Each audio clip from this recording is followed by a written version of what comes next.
Keyword রিসার্চটা মূলত কীভাবে কাজ করে? কিওয়ার্ড রিসার্চটা মূলত বিজনেস টু বিজনেস ভ্যারি করে।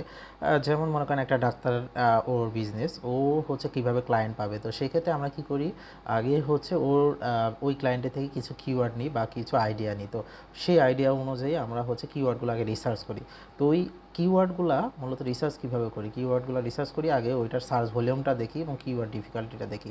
যেমন এক্সাম্পল, আপনি যদি বাংলাদেশের মানে পার্সপেক্টিভে যখন আমরা গুগলে সার্চ দিচ্ছি যে কতজন মানুষ সার্চ দিচ্ছে, মনে করেন 100 জন মানুষ সার্চ দিচ্ছে এবং ওইটার কিওয়ার্ড ডিফিকাল্টিটা 20 বা 30, সেক্ষেত্রে ওই কিওয়ার্ডটা নেওয়া কিন্তু খুবই ইজি এবং ওই কিওয়ার্ডটা র্যাঙ্ক করানো ইজি।